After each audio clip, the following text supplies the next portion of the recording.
Amesh Adalja is Adalja, is a senior scholar at is a senior scholar at Johns Hopkins Center for Health Security. He joins us now live via Skype from Pittsburgh. When we say this is a mystery virus, it's part of a fairly common group, isn't it? Why are people saying that they've never seen anything like this before? Well, we had known before that there were several coronaviruses that could infect humans.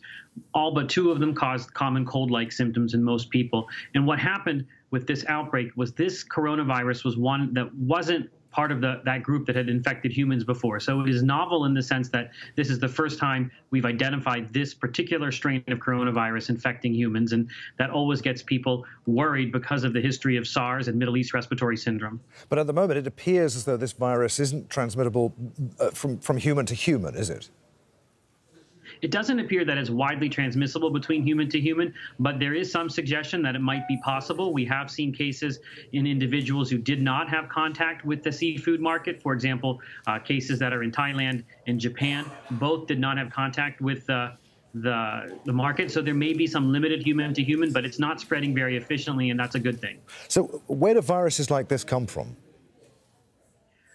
Coronaviruses are widespread in the animal kingdom, and we've seen with both SARS and MERS that they can spill in from bats into other organisms like civet cats, camels, for example, with MERS. So we're really desperately trying to understand where this is coming from in that seafood market, which animal.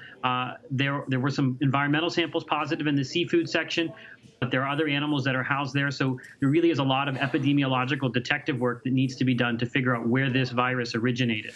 We heard about authorities screening passengers who are arriving at JFK in San Francisco and LA, taking their temperature and asking them questions. But how do authorities keep a lid on a public health crisis like this and stop a virus like this from spreading? You have to be very proactive and spring into action very quickly.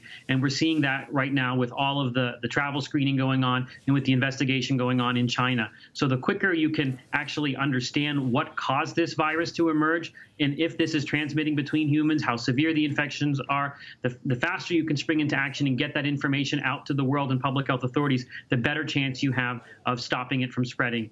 Amesh, this all sounds pretty frightening. Are people right to be concerned, to be worried about this, or is there some good news hidden in amongst all of this fear?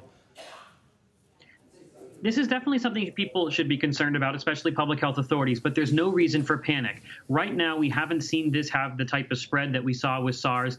We know, for example, that healthcare workers have not been infected in China, and healthcare workers are sort of the canaries in the coal mine. They're the sentinel people who get infected when something is transmissible. So it doesn't appear that this will pose a risk to the everyday people, and there is a very strong link to that seafood market, which has since been closed and cleaned. So hopefully this will be contained.